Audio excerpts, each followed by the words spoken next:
Thank you, Mr. Chairman, and welcome to all of our witnesses. I am loving this discussion. As this committee examines soil health practices with a farm bill on the horizon, it's worth exploring existing USDA programs that aid growers looking to improve the health of their soils, as we have heard a lot about today. One of the lesser known programs, although I just heard a nod to it earlier, is SARE, the Sustainable Agriculture Research and Extension Program. SARE is a USDA research program that provides grants to farmers to focus research on their very specific needs and communicate their findings and best practices to their community. SARE has funded nearly 200 projects in Washington state alone, focusing on a broad range of topics, including soil additives, tree fruit pests, and sustainable grazing practices. I'm currently working on a bill to modernize SARE to ensure that we're maximizing every tool at our disposal to improve ag research capacity and our ability to study novel regenerative practices that will improve soil health and on-farm productivity. Dr. Larson, I would love to get your input here. We know that problems like CSP are very popular and often oversubscribed, even in the neighborhood of like 3-1 in Washington state. I was wondering if you could talk a little bit about SARE or other small dollar programs that have an outsized impact on soil health and associated climate and yields, as we just heard, benefits. Yeah, so as an academic myself, I appreciate this question. There's so many cool things that happen in 110 square feet. And academics are very quick to say, hey, look what I did, now let's do that on every farm across America. It's not that simple.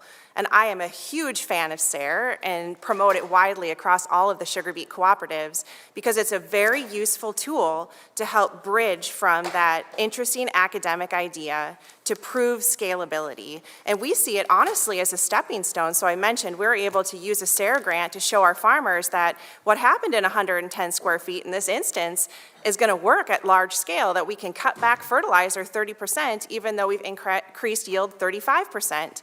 And it provides a foundation of data now for next week. Dr. Bajesh Marhajan at the University of Nebraska and Western Sugar are jointly submitting a SIG on-farm innovation trial grant with the data that we obtained from SARE, the learnings that we had from SARE about the hurdles for grower adoption, to be able to scale it up across 100 farmers in 2 states over 5 years. So SARE is a really important program, and I'm so happy that you're expanding and supporting that program.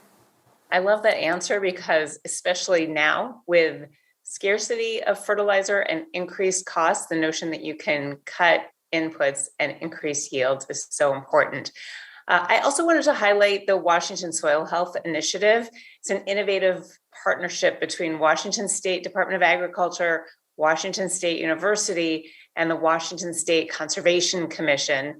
And the initiative established a coordinated approach to soil health across the state.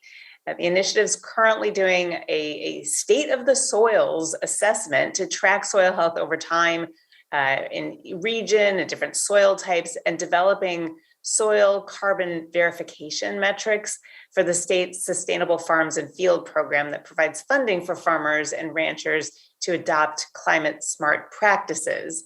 And we need the data to back those up. So this is a unique model that uses a multi-pronged approach to study the scientific nuances while providing pathways for adoption and behavior change.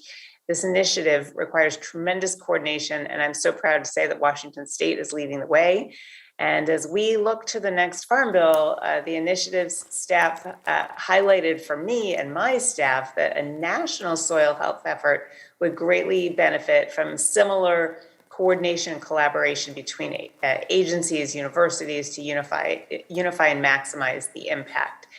So we need to make sure, for example, that we have adequate and diverse staffing like economists and sociologists, data scientists, in addition to farmers, to demonstrate the impacts of regenerative practices and organize national and regional adoption efforts. So I look forward to working with my colleagues to provide federal investment in the SARE program and in these collaborative programs to improve soil health across the board. And I yield back. Thank you for this discussion.